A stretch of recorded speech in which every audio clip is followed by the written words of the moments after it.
What's going on, everyone? Welcome back to the channel. Today's episode, I'll be playing Double Dragon. Double Dragon is one of my all-time favorite arcade games. It was introduced by Taito in 1987. Wow, seems so long ago. Double Dragon and Street Fighter 2, I think, were my most played games in the arcades.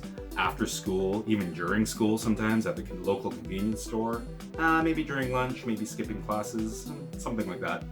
But I don't believe I've ever played it on the NES. When I was a kid and the 8-bit systems came out, I clearly remember the exact day we went to the consumer's distributing store in the mall, and I had to choose between Sega and Nintendo. And back then, as a little kid, I chose the Sega Master Entertainment System.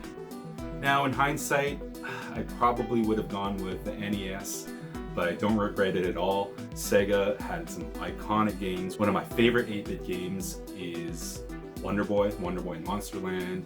But anyways, enough about childhood stories. After Double Dragon was in the arcades for a year, a company called Technos Japan ported it to the NES on the 8-bit system. So I'm excited about this. This is going to be a fresh play for me. Never played before. We'll see if Double Dragon NES 8-bit can pass the 5-minute challenge. So let's go play Double Dragon. Wait, something's missing. Yes, now let's go play Double Dragon.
So that was the 1988 port of Double Dragon on the Nintendo Entertainment System, a great beat 'em up game. And I must say, it was a little bit wonky, the colors were off, the gameplay was a little bit different, but that's as expected because it is an 8-bit system, so it has its limitations versus the arcade coin-ops. However, it totally gave me the nostalgic feel of Double Dragon, for sure. Now, I didn't know this before I started playing the game, but I noticed after the fact that due to the technical difficulties, the developers actually could only put 2 enemies on the screen at the same time. And when I was playing it, I didn't realize it, but yeah, when I read it, for sure, in the arcades, sometimes you'd have like 5 or 6 guys coming at you from all different angles. But because of the limitations of the NES system at the time, the 8-bit, whatnot, they could only have 2 enemies. So that was a little bit of a bummer, but still fun nevertheless. So it definitely passed the 5-minute challenge. I mean, as I was playing it, I was thinking I could possibly play this all night. And definitely will have a Double Dragon marathon at a later date. However, let's get into the ratings. The music, oh, so nostalgic. I give it a 9. The graphics were a little bit off. The colors were, I don't know. I think their uniforms were supposed to be blue and red. Didn't quite translate. But graphics, I still give it an 8. Playability, 7.5 because of the controls. Apparently, I only had punch and kick at the beginning. As you progress through the levels, they start adding more maneuvers, jump kicks, hopefully the elbow, because I remember playing in the arcade, I used elbow a lot, and during this, of course, it was only 5 minutes, I didn't have elbow at all. There's only 2 buttons on the NES, so you kind of had to do a combination of both buttons to do different moves like jump. There wasn't a separate jump button, just punch kick. Both buttons were jump, and then later on in the level, it was jump and kick. I don't know. I'll have to look into it further, but because of that, playability is like 7.5. As I said before, it did pass the 5-minute challenge, no problem. And moment of truth, I definitely give this game a high rating, 8.5 Marios out of 10. There was a bonus game mode that obviously I'd never seen before because I never played it on the NES, where it's a one-on-one versus mode and you can pick your character. So I didn't like that mode at all, kind of got bored with it quickly. Stay tuned until the end of the video where I will post it. But thanks for watching this episode. And remember, it's part 1, and you guessed it, part 2 will be next week, Double Dragon 2, The Revenge. Thanks again for watching. See you next week.